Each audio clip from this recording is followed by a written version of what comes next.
ॐ तव कथामृतं तप्तजीवनं कविभिरीडितं कल्मषापहं श्रवणमङ्गलं श्रीमदाततं भुवि गृह्णन्ति ये भूरिदा जनाः। श्री रामकृष्ण वचनामृत परिच्छेद 40 है। दक्षिणेश्वर में भक्तों के साथ आज का विषय गृहस्थ आश्रम के संबंध में उपदेश। आज गंगा पूजा ज्येष्ठ शुक्ला दशमी शुक्रवार का दिन है। तारीख 15 जून 1883 ईस्वी। भक्तगण श्री रामकृष्ण के दर्शन करने के लिए दक्षिणेश्वर काली मंदिर में आए हैं। गंगा पूजा के उपलक्ष्य में अधर और मास्टर को छुट्टी मिली है। राखाल के पिता और पिता के ससुर आए हैं।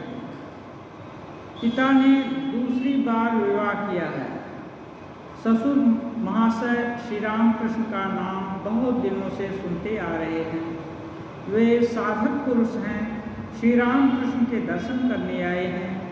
श्री रामकृष्ण उन्हें रुक रुक कर देख रहे हैं। भक्तगण जमीन पर बैठे हैं। ससुर महाशय ने पूछा, महाराज, क्या गृहस्थाश्रम में भगवान का लाभ हो सकता है? क्या गृहस्थाश्रम में भगवान का लाभ हो सकता है? श्री रामकृष्ण हंसते हुए कहते हैं, क्यों नहीं हो सकता? कीचड़ में रहने वाली मछली की तरह रहो। बहुत सारा उदाहरण है गृहस्थाश्रम में। बहुत लोगों को भगवान लाभ हुआ।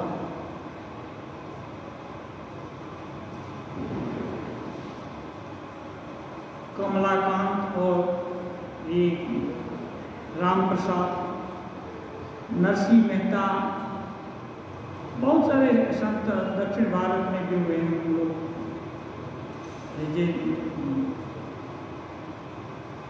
वो लोग समाधिमान पुरुष हुए हैं। कीचड़ में रहने वाली मछली की तरह रहो। और श्री रामकृष्ण देव भी इसका उदाहरण, वे एक साथ गृहस्थ भी हैं, सन्यासी भी हैं और इसके ऊपर भी हैं।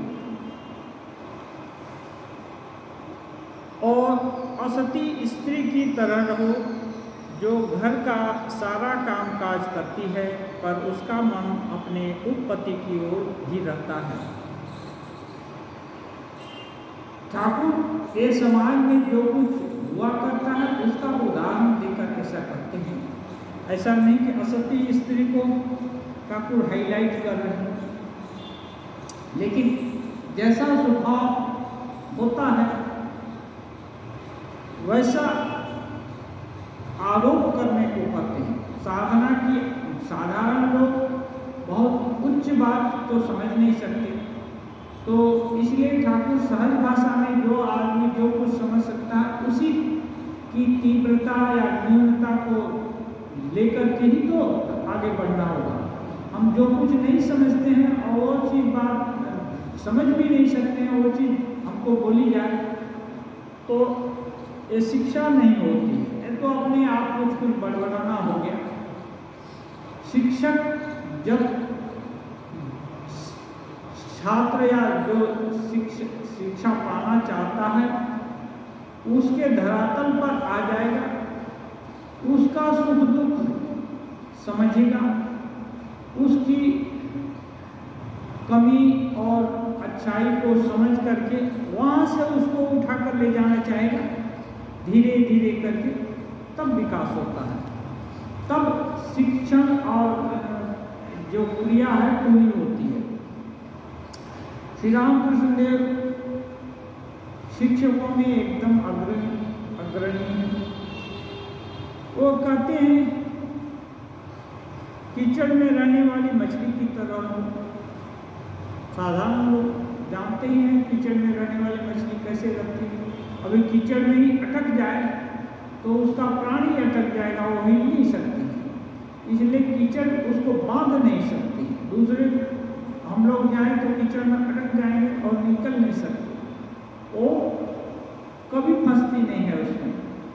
कीचड़ उसमें लगता भी नहीं है। जैसे ही बाहर निकली एकदम साफ सुथरी दिखाई देती है। वह कीचड़ में रहती है पर उसके शरीर में कीचड़ नहीं लगता।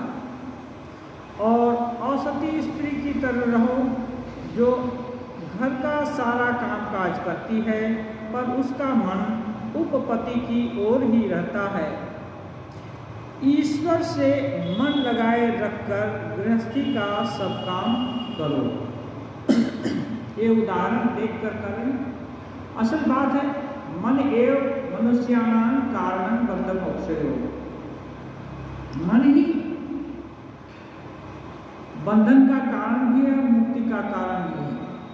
इसीलिए यदि मन में हो गया कि हम बंधन नहीं मुक्त हैं तो मुक्त ही हो जाएंगे। इसलिए निरंजन महाराज को बोलते हैं, वो भूत प्रेत सिद्धि करने वाले लोग उनको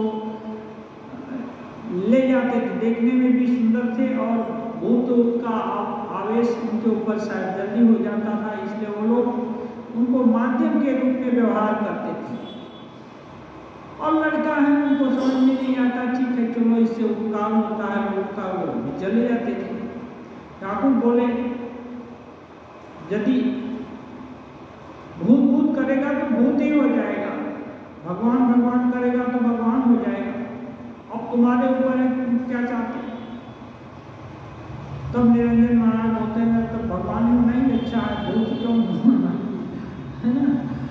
तो इसलिए जो योगाचार्य सदगुरु होते हैं सब कुछ बता देते हैं। बात क्या है, यदि गड्ढे का ख्याल न रहे तो हठात जाकर के गड्ढे में पैर पड़ जाएगा और गिर जाएगा आदमी। इसलिए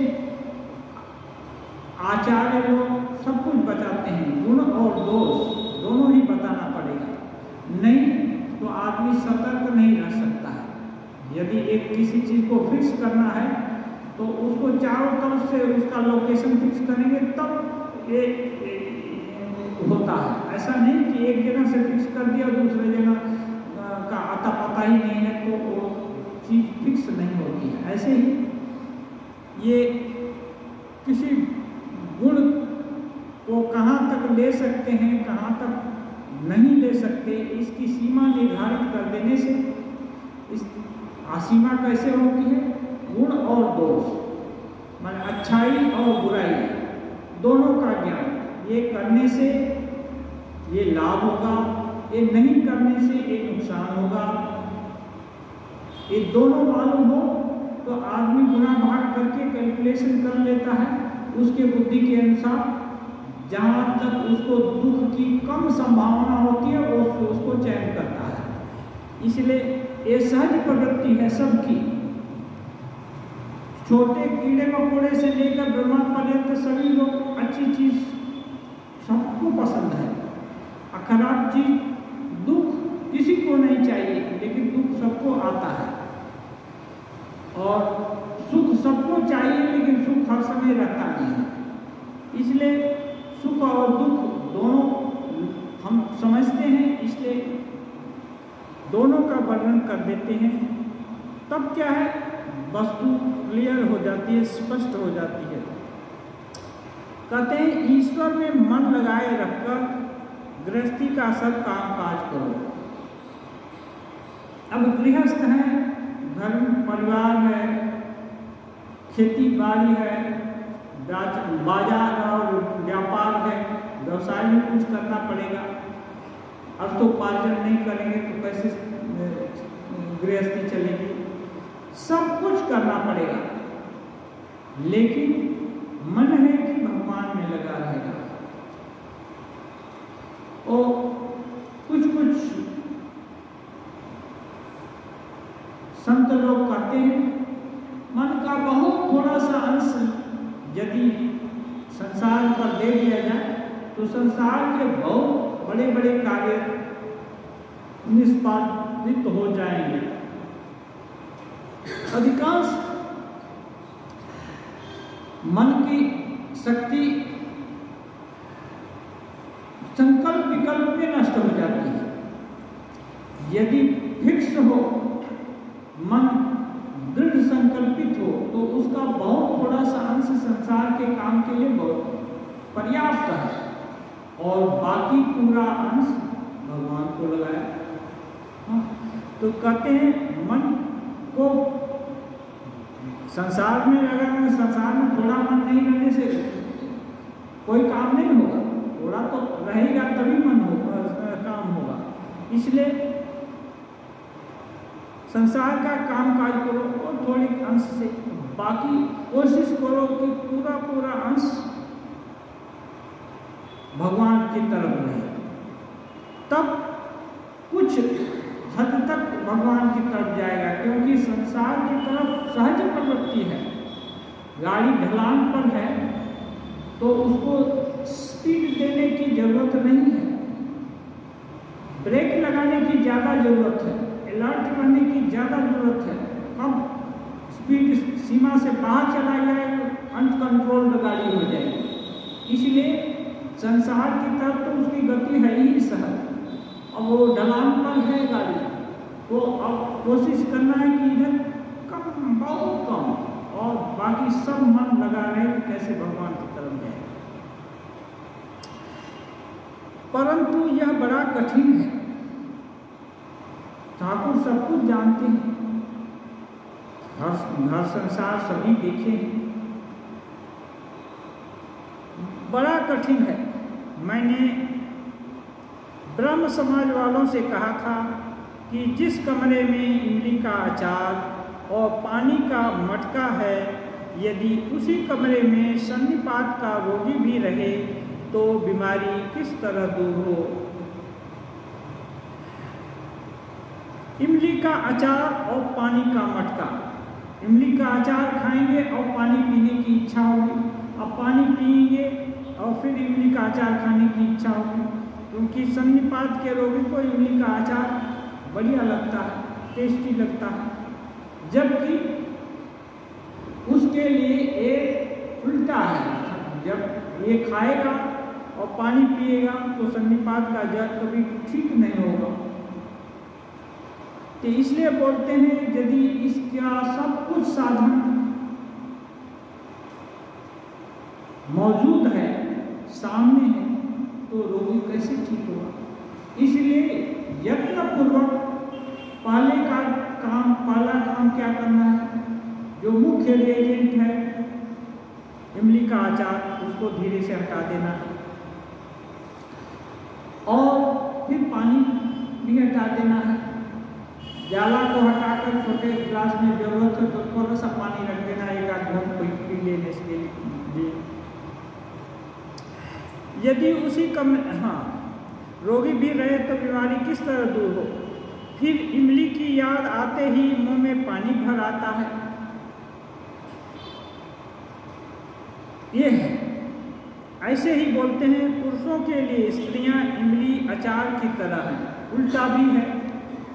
और विषय की तृष्णा तो सदा लगी ही रहती है। विषय में स्त्री पुत्र धन दौलत सभी कुछ आता है उसमें। यही पानी का मटका है। इस तृष्णा का अंत नहीं है। सन्निपात का रोगी कहता है कि मैं एक मटका पानी पीऊंगा, बड़ा कठिन है। संसार में बहुत कठिनाइयां हैं, जिधर जाओ उधर ही कोई ना कोई बला आ खड़ी हो जाती है और निर्जन स्थान न होने के कारण भगवान की चिंता नहीं होती। ये बोल रहे हैं अपोजिट सेक्स, स्त्री और पुरुष दोनों दो तरह की मेंटालिटी के हैं, तो अब दोनों दो तरह के लोग रहेंगे और वो प्रवृत्ति रहेगी, तो बोलते हैं कि ये तृष्णा बढ़ती जाएगी और धन चाहिए और दुनिया भर का डिमांड होगा, इस तरफ का डिमांड उस तरफ का डिमांड, सबका डिमांड पूरा करते करते यही एक मटका है पानी पीने का। और बहुत सारी कठिनाई होती हैं, कहीं कोर्ट केस हो गया, कहीं कुछ हो गया, कहीं कोई दूसरा उपद्रव कर दिया पड़ोसी, तभी ये होता है। जिधर जाओ उधर ही कोई ना कोई बला खड़ी हो जाती है। कभी खुद के कारण, कभी दूसरे के कारण। और निर्जन स्थान न होने के कारण भगवान की चिंता नहीं हो पाती। निर्जन स्थान, निर्जन माने अपने को छोड़कर और यदि कोई है और कुछ है तो निर्जन नहीं है। जंगल में जाने पर भी निर्जन नहीं हो सकता है, क्यों? वहां भी पशु पक्षी, सांप, बहुत तरह के जीव जंतु हैं, वो बिना बुलाए ही हाजिर हो जाएंगे, वो भी निर्जन नहीं है। निर्जन कहाँ होगा? जहाँ की अपने को छोड़कर और किसी से कोई मतलब नहीं रहेगा। जितना देर ऐसा भाव हो कि मेरा और कोई नहीं है, मुझसे किसी को कुछ लेना भी नहीं है, किसको देना नहीं है, कुछ नहीं है। कहते हैं चाह गई चिंता गई मनुआ बेपरवाह, जिसको कुछ नहीं चाहिए सोई साहंशाह। हम एक्सपेक्ट करते हैं, चाहते हैं किसी से कुछ न कुछ, कि हमसे अच्छा कोई बोले, अच्छा व्यवहार करे, अच्छा सामान दे, अच्छा हर चीज अच्छा की अपेक्षा करते हैं। जैसे सांप है तो हमको ना काटे, बिच्छू है तो डंक ना मारे, मच्छर है तो ना काटे, ये सभी की कल्पना रहती है। यदि कोई इतना बेपरवाह हो जाता है, ठीक है, ईश्वर की इच्छा से सांप काटता है तो वो भी अच्छा है, मच्छर खाता है तो वो भी अच्छा है। जो कुछ भी आपद विपद दुनिया की आती है स्वागत है। कोई ताज पहनाता है तो वो भी चलेगा, कोई पूजा करता है तो भी कोई बात नहीं है। वो आवाहन और विसर्जन कुछ भी नहीं है। हाँ, ऐसा आदमी हजारों लाखों लोगों के बीच में भी रह करके निर्जन में रह सकता है। वो जानता है तो ईश्वर की इच्छा से सब कुछ हो रहा, अपना इससे कोई लेना देना नहीं है। सब लोग पूजा कर रहे हैं, फूल धूप दीप सब कुछ दिखा रहे हैं, देख रहे हैं, ये अपने स्वरूप में मस्त है, कुछ भी ज्ञान नहीं है। तो ऐसा हो सकता है तो, लेकिन ठाकुर बोल रहे हैं ये बहुत कठिन है। और निर्जन स्थान न होने के कारण भगवान की चिंता नहीं होती। सोने को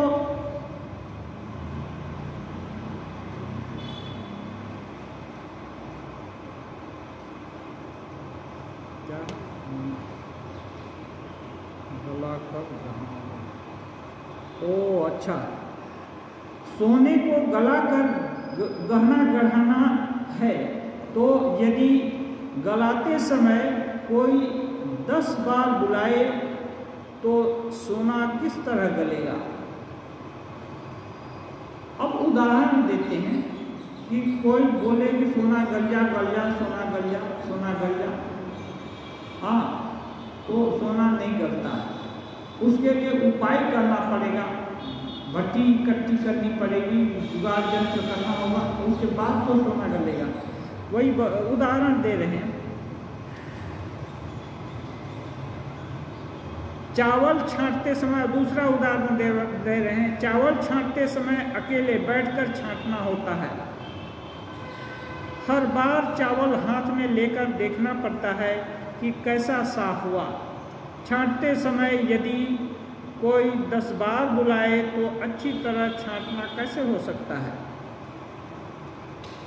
मैं चावल आगे इसमें कुटाई करते थे मूसल से या ढेकी से, तो अब हर समय यदि कोई बुलाता रहे बार बार वहाँ जाना पड़ेगा तो कैसे होगा? इसलिए जो जरूरत की चीज है वो जरूरत पूरा करने से ही वो क्रिया पूरी होगी। तो ये निर्जन स्थान कैसे होगा? इसीलिए श्री रामकृष्ण देव कभी कभी बताए हैं कि निर्जन स्थान होने से तब भगवान का, तो इसलिए कहीं ऐसी जगह जाने को बोलते हैं जहाँ की अपना कोई न हो, या इतना नहीं कर सकते तो एक ऐसा घर होना चाहिए, जैसे आप लोग सुना होगा उपभवन में कैकेयी जाकर ऐसे ही जमीन पर लेट गई। उपभवन में राजमहल में भी ये बंदोबस्त होता था, नहीं तो कहाँ से वो ऐसा होता कि जिसको नाराजगी है यदि उस घर में चला गया तो रोए या हंसे, उस घर में चला गया इसका मतलब वो नाराज है, उसका कुछ ये है, उसका कोई डिमांड है किसी के प्रति, उसका गर्ज है या कुछ भी है, अब उसको ध्यान दिया जाए, नहीं तो कुछ बड़ा हो जाएगा। तो वो भवन पहले से ही बना कर रखते, क्योंकि कभी कभी क्रोध आता है ऐसे अकारण या कारण होने पर भी कैसे भी करके आ गया, तो उसका समाधान यदि नहीं होगा, 10 लोग एक साथ रह रहे हैं तो परिवार कैसे चलेगा। इसलिए परिवार में छूट होनी चाहिए कि यदि किसी को कोई आपत्ति हो तो इस समय, अब जब तक सीरियस काम हो रहा है उस समय कोई आपत्ति लेकर घुस जाए तो काम में बाधा हो जाएगी। इसलिए एक टाइम रहे कि नहीं, इस समय किसी को कुछ कहना हो तो कोई कुछ भी कह सकता है, जो उसके उसका जो भी आपत्ति हो या कुछ भी कहना है तो कह सकता है। तब क्या है, ये छूट होती है, ये सेफ्टी वाल्व का काम करेगा। सेफ्टी वाल्व जैसे प्रेशर कुकर में होता है, एक्स्ट्रा प्रेशर जम गया तो उससे निकल जाएगा तो बर्तन नहीं टूटेगा। ऐसे घर को बचा कर रखना है तो एक सेफ्टी वाल्व रखना पड़ेगा। अच्छा, यहाँ इस समय कोई भी समस्या का अपना हो, व्यक्तिगत ये सब का, तो उस समय यहाँ इस समय बोलना है, हर समय नहीं, काम के समय काम होने देना है। तब क्या है, सबको मालूम है कि अच्छा ठीक है, इस समय इस समस्या, ये अपने आपसी समस्या का समाधान इस समय ढूंढेंगे, इस समय करेंगे। तो ऐसे ही जो साधक है भगवान को ये करना चाहता है, घर में परेशानी तो है ही। तो राम बाबू क्या है, एक बागान बाड़ी बनाए थे, पैसा इकट्ठा किए थे, एक बागान बाड़ी बनाए थे, और वहाँ जाते तो घर संसार की बात नहीं, वहाँ कभी कभी ठाकुर को ले जाते, वही योगोद्यान मठ अभी है, हाँ, रामकृष्ण योगोद्यान मठ जो है अभी वही वो राम बाबू का उद्यान वाटी था, अभी भी उद्यान वाटी उसको कहते हैं। तो वहाँ जाने से जब ध्यान करेंगे, इतना भी नहीं है तो एक छोटा सा कमरा रहा घर में, एकदम छोटा सा, जितना भी हो जिसका जितना सामर्थ्य हो उसके हिसाब से एक कमरा रहा। उस घर में गए तो और मानो दूसरे से कोई निस्बत नहीं है ऐसा सोचने का, ऐसी भावना किया तो निर्जन, ये क्या है, उपाय करने से, प्रैक्टिस करने से, अभ्यास से बहुत कुछ होता है। करत करत अभ्यास से जड़मति हो सुजान, हाँ, रसरी आवत जाते सिर पर पड़त निशान, रस्सी ऊपर नीचे आते आते पत्थर पर भी निशान पड़ जाता है, और अपना मन जैसा रंगेंगे वैसा रंग जाएगा। तो यदि ठीक करेंगे कि इस घर में जाने से और कोई चिंता नहीं, तो वो भी संभव है। और नहीं तो कोने में भी एक कोना, घर एक ही है, एक ही रूम है, सब लोग तो इतने धनी नहीं है, इतने सक्षम नहीं है, ठीक है, एक ही है, तो उसमें भी 2-2.5 हाथ का जगह रख दिया, उस जगह पर जाएंगे तो और कोई चिंता नहीं करेंगे, इतना ही, यही होगा। इसलिए पूजा का, प्रार्थना का स्थान निर्दिष्ट होने से, वहाँ जाने से एक उद्दीपना होती है, दूसरा चीज छोड़ दो, थोड़ा देर के लिए छोड़ देना है। तो ऐसे करके प्रयास किया जा सकता है विभिन्न तरह से, लेकिन ये निर्जन का बोध नहीं होगा। सब लोग सबकी बात सुनते रहना और ये भी करते, जब भी करते रहना और भगवान का भी चिंतन करना, ये नहीं होता है। तुलसीदास जी बोलते हैं हंसब ठठाई फुलाई गालो। हंसना, मुस्कराना, ठट्ठा मार करके हंसना और गाल भी फुलाना, मुंह बंद करके गाल फुलाना, ये सब ये नहीं होता है। गाल फूलेगा तो ये नहीं होगा, ठट्ठा मार के रहता मुस्कराना नहीं होगा। हाँ, तो ये सब एक साथ नहीं होता है, तो एक के बाद एक हो सकता है। तो ये इसलिए उपाय करना पड़ेगा। तो उपाय यदि किया तब जाकर के भगवत चिंतन होगा। अब इतना बोलने से भक्त फिर पूछ रहे हैं, एक महाराज फिर उपाय क्या है? जब इतना झंझट तो आप गिना दिए, आप ही बोलते हैं कि संसार में क्यों नहीं होगा, जरूर होगा। वो पाकाल माछ के तरह रहो, कीचड़ में रहने वाली मछली की तरह रहो। दूसरा बोलते हैं और सती नारी, उसकी तरफ एक करो, मन को भगवान की तरफ रखकर संसार का काम करो। लेकिन ये बहुत कठिन है, ये भी आप गिना दिए। सभी तरफ अब जाएंगे, किधर जाएंगे? तो उसके लिए भी ठाकुर बोलते हैं भगवान है ना, जितने तरह की भी सृष्टि किए हैं सबके मंगल के विधाता है। क्योंकि कोई भी जीव जंतु या जो भी स्थावर जंतु कुछ भी है भगवान से पृथक नहीं है। हम लोग एक दूसरे को पृथक समझ रहे हैं, लेकिन उनकी दृष्टि में कुछ भी पृथक नहीं है, क्योंकि वही तो सब कुछ हुए हैं। अब वे इसलिए वो सबका मंगल विधान करते हैं, लेकिन उस मंगल को हम लोग नहीं समझ पाते। जैसे हमारे लिए अभी देखिए, हम लोग एक नाला है बगल में, इसका पानी तो चुल्लू पी सकते हैं, हाथ में आने से ही उल्टी हो सकती है पीने के इससे, लेकिन सुअर उसी में रात दिन पड़े रहते मस्ती में। और भगवान का बड़ा अवतार भी हुआ था, वो कीचड़ में बहुत अच्छा, उसको कोई रोग भी नहीं होता उसमें रहने के कारण, कोई बीमारी नहीं होती। इसका मतलब उसमें भी कुछ है जो कि किसी जीव के लिए अच्छा हो सकता है, और उसकी इम्यूनिटी भी इतनी है कि कुछ नहीं होता, और सुखी है और खुशी है। बल्कि यहाँ मंदिर में ला दिया जाए तो वो छटपट करके उसको अच्छा नहीं लगेगा।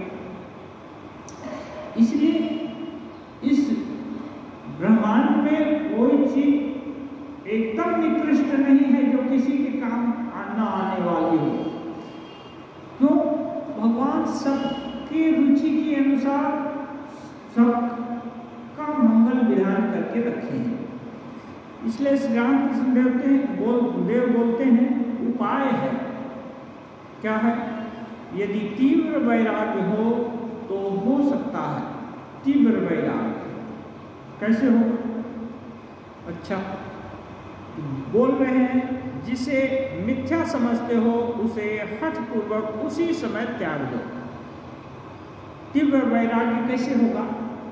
इतना जल्दी नहीं होता, कोई भी इतना जल्दी नहीं होता। Rome was not built in a day, अंग्रेजी में कहावत है। कोई भी बड़ा काम नहीं होता, लेकिन एक काम हो सकता है,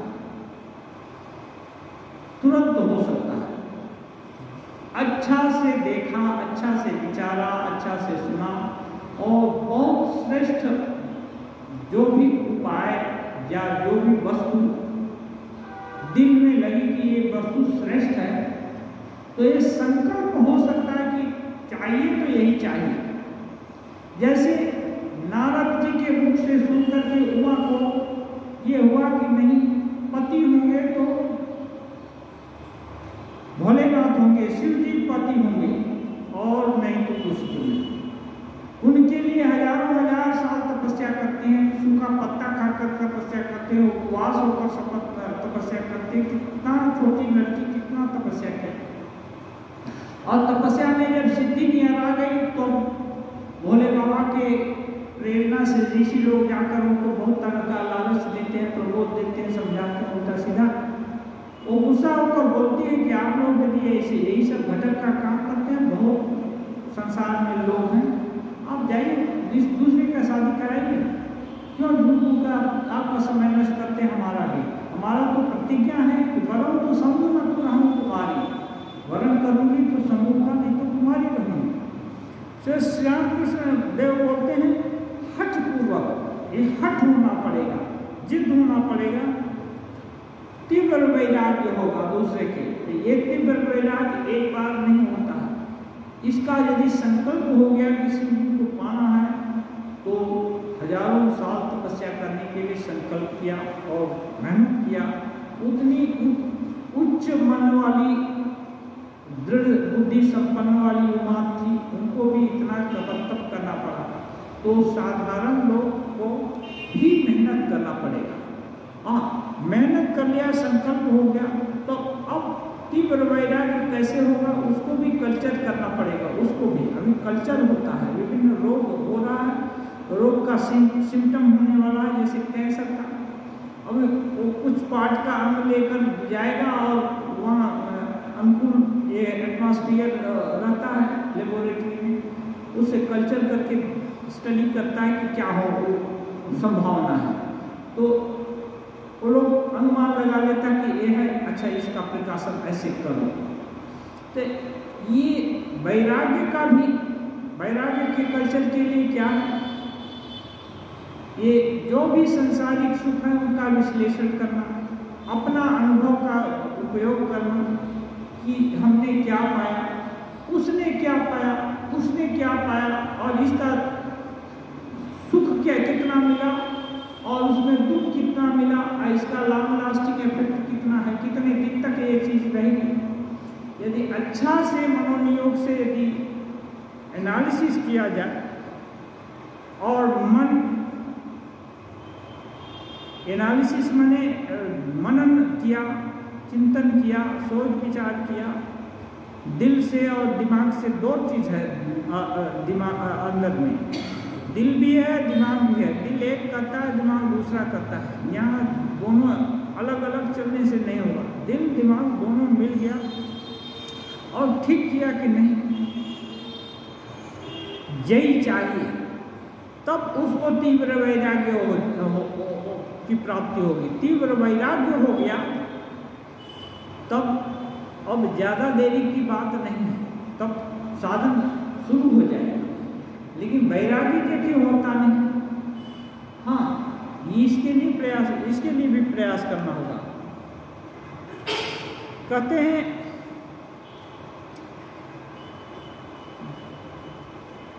जिसे मिथ्या समझते हो उसे हठपूर्वक त्याग देना पड़ेगा। अब एक बार विचार हो गया तो ये चीज़ नुकसानदायक है, ये चीज़ खराब है, तो उसको छोड़ने का एकदम दृढ़ संकल्प होगा। कभी कभी अपने को सबके सामने जरूरत नहीं है, अपने को डंडा भी मारना पड़ता है, प्रत्यक्ष रूप से भी दंड देते हैं लोग। हाँ, कि एक भूल किया, इसकी एक गलती है, एक दूसरा नहीं मारेगा, हम ही मारेंगे खुद को, अपने से ही अपने को दंड देते हैं। तुम्हारी भट्ट अपने से तुषार नल में जले, पश्चाताप किए। बड़े बड़े लोग बहुत ये किए हैं, साधारण लोग भी ऐसा करते हैं, जो उन्नत होना चाहते हैं अपने को भी दंड देते हैं। ठीक है, आज भूल हो गई, आज खाना नहीं मिलेगा, आज उपवास रहेगा। ठीक है, भूल करना नहीं छोड़ते तो कोई बात नहीं, आज खाना नहीं मिलेगा। स्वामी जी नियम बनाए थे, आज 4 बजे नहीं उठेंगे तो भिक्षा करके खाना पड़ेगा, मठ में खाना नहीं मिलेगा, अब जाओ भिक्षा करके खाओ। तो अभी पाला बदल दे रहे हैं। तो ये क्या है, इसको बोलते हैं सेल्फ डिसिप्लिन करने का। ये तो ये तकलीफ दिया नहीं होगा तो आज ये नहीं करना है, वो नहीं करना है, बहुत सारा तरह का तपस्या किया जा सकता है। जैसे आप लोग अभी छठ पूजा में कितना 3 दिन उपवास किए ना, ये सब किए, तो ये सब क्या दिखलाता है कि आदमी चाहे तो कर सकता है। ऐसी कोई बाधा नहीं है जो आदमी को रोक सके। उनकी आदमी के पीछे और कुछ नहीं, वही सच्चिदानंद भगवान है जो अनंत शक्तिमान है। उनकी शक्ति का कोई और छोर नहीं है, उनकी इच्छा हो तो क्या नहीं हो सकता है। इसीलिए एक व्रतानुष्ठान जब करते हैं, एक सफलता मिलती है, तब हौसला होता है कि ये हम कर लिए तो वो भी कर सकते हैं, वो कर लिए तो वो भी कर सकते हैं, वो कर लिए तो वो भी कर सकते हैं। ठाकुर 3-3 दिन में एक साधना पूरी कर लेते थे। और साधना पूरी करने से ऐसा नहीं है कि उस संबंधित देवी देवता या वस्तु का लाभ होता है, उत्साह भी होता है कि दूसरा कुछ करेंगे तो जरूर सफलता मिलेगी। और शुरू में तो लगता है कि प्रयास कर रहे हैं, अंधेरे में टटोलने जा रहे हैं, हो सकता है मिले भी ना मिले भी, एक बहुत सारा शंका रहती है।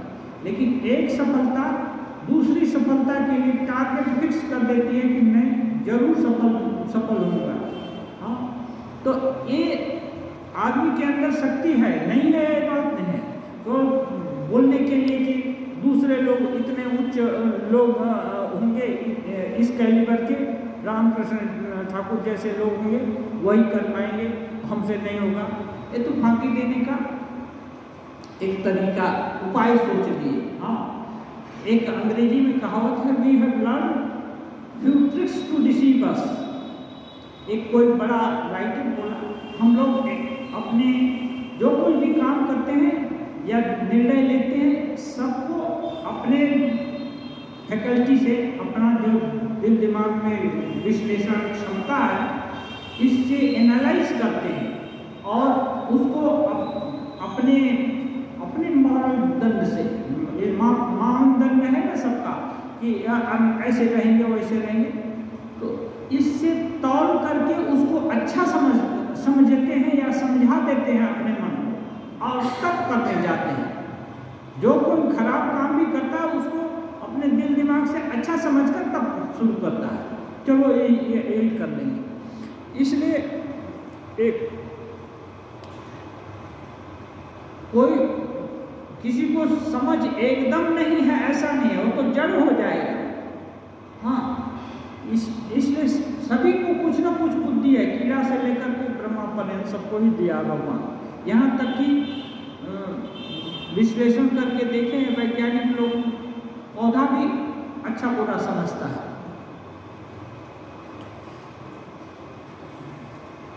जिस समय मैं बहुत बीमार था, ठाकुर बोल रहे हैं अपना, जिस समय मैं बहुत बीमार था, गंगा प्रसाद सेन ने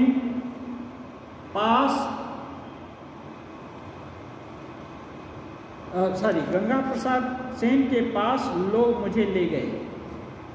ठाकुर को गंगा प्रसाद सेन के पास ले गया गया। गंगा प्रसाद ने कहा, यह औषधि खानी पड़ेगी, एक औषधि दिए, ये खानी पड़ेगी, पर जल नहीं पी सकते, पानी नहीं पी सकते। अब औषधि खाएंगे, पानी नहीं पिएंगे तो कैसे औषधि घुसेगी? हाँ, बोलते हैं, विकल्प दिए, हाँ, अनार का रस पी सकते हो। अनार का रस आप कितना पिएंगे? सब लोगों ने सोचा कि बिना जल पिए कैसे रह सकता हूँ। सब लोग सोचे, अब एक दिन का बात नहीं, 3 दिन का बात भी नहीं है कि 3 दिन नहीं जल पिया। और औषधि खाना है, औषधि खाने से जल पीना पड़ता है, नहीं तो गर्मी होगी औषधि की। ठाकुर जी कह रहे हैं अपना, मैंने निश्चय किया कि अब जल न पीऊंगा, ठीक किए, जल नहीं पीऊंगा। मैं परमहंस हूँ, अपने इसमें अपने सत्य को स्मरण किए, मैं परमहंस हूँ, मैं बत्तख थोड़े ही हूँ, एक साधारण हंस, हांस जिसको बोलते हैं बंगला में, बत्तख बोलते हैं हिंदी में, बत्तख थोड़े ही हूँ, मैं तो राजहंस हूँ, दूध पीऊँगा। राजहंस है, नीर क्षीर विवेक उसको होता है। हाँ, पानी में दूध का अंश वो पी लेता है और पानी को छोड़ देता है, उसके मुंह में कोई ऐसा डिटेक्टर है होता है। तो रामकृष्ण देव अपने लिए बोलते हैं, मैंने निश्चय कि मैं परमहंस हूँ, मैं दूध पीऊँगा, पानी नहीं पीऊँगा।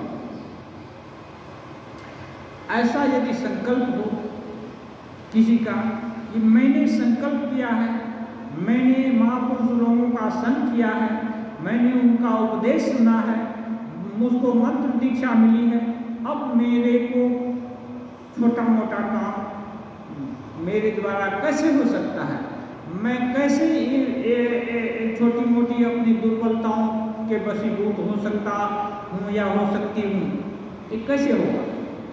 हाँ, मैं उनका चेला हूँ, उनकी संतान हूँ, भगवान का शरणागत हूँ, उनकी कृपा के लिए मैंने कोशिश किया है, संकल्प किया है, अब मुझसे भला कैसे असंभव ये सब चीज ये साधन है।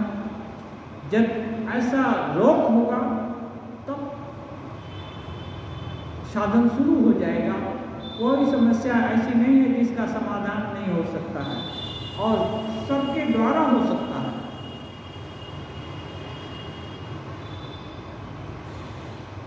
कुछ काल निर्जन में रहना पड़ता है और उपाय बताते हैं।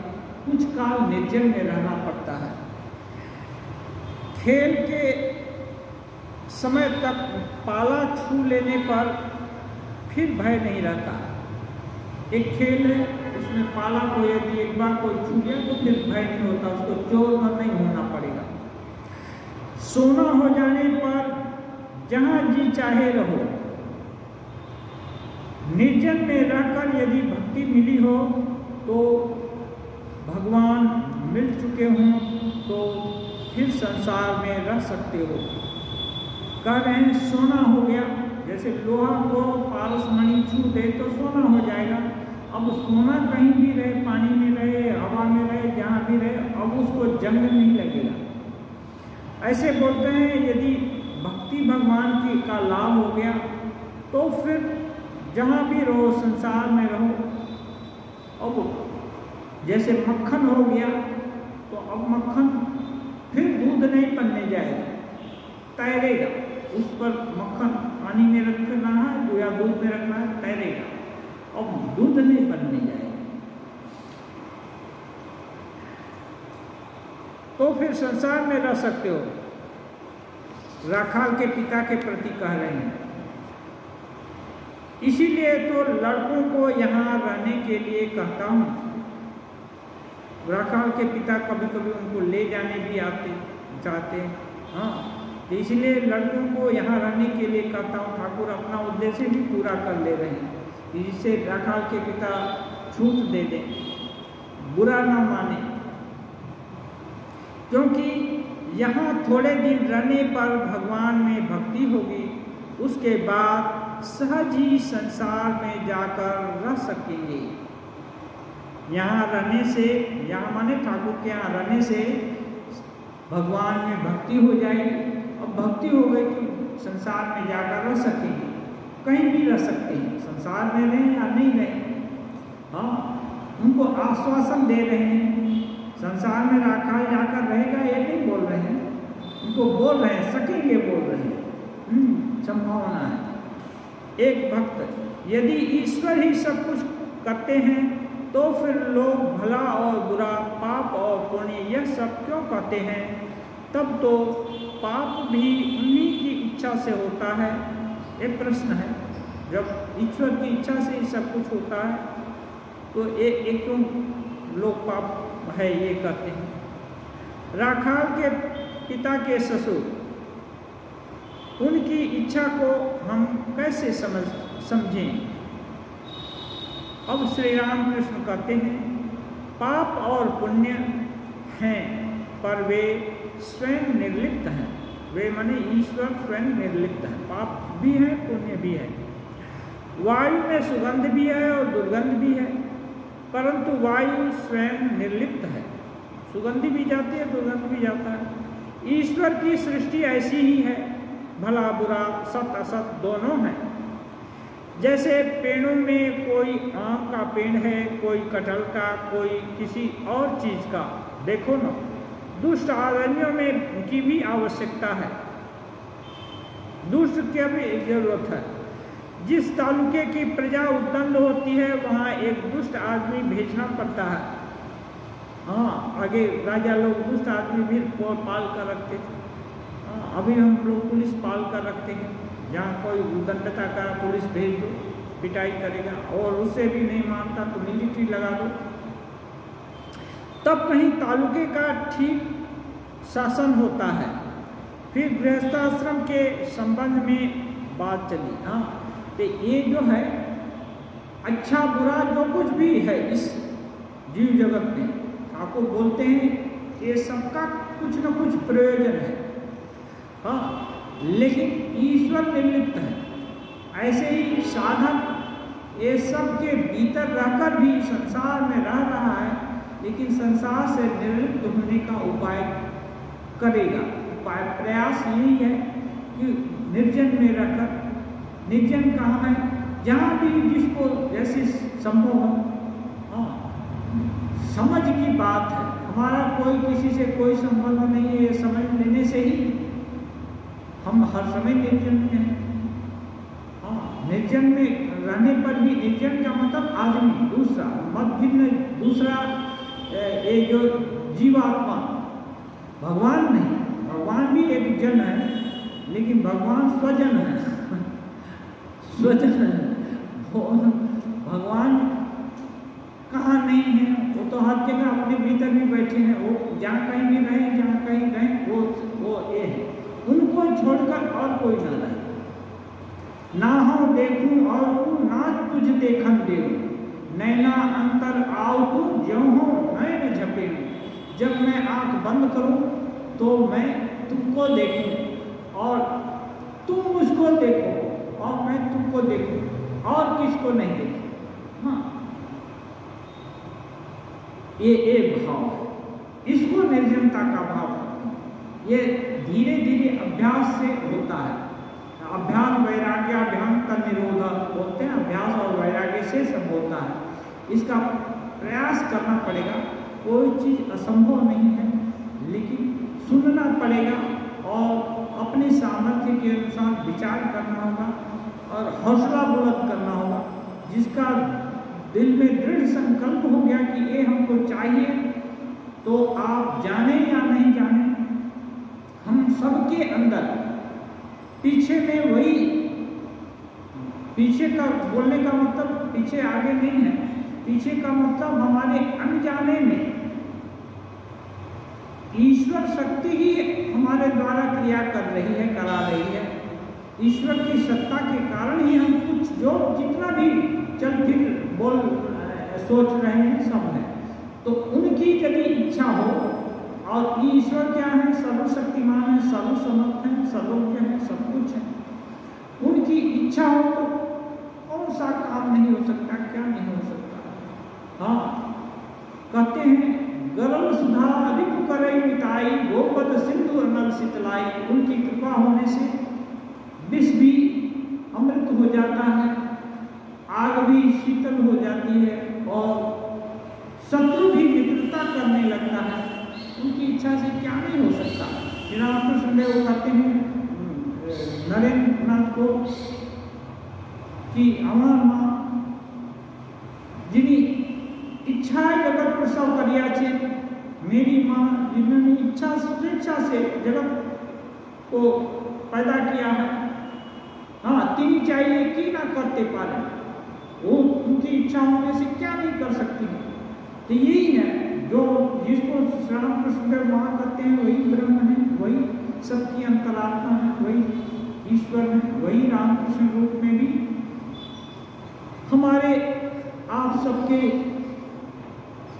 सुधार के लिए, सबको चैतन्य लाने के लिए इस जगत में आविर्भूत हुए हैं, शिक्षा देने के लिए। ओम निरंजनम नित्यम अनंतरूपम भक्तावतार विग्रहम वै ईशावतारं परमेशमीड्यं तं रामकृष्णं शिरसा नमामि।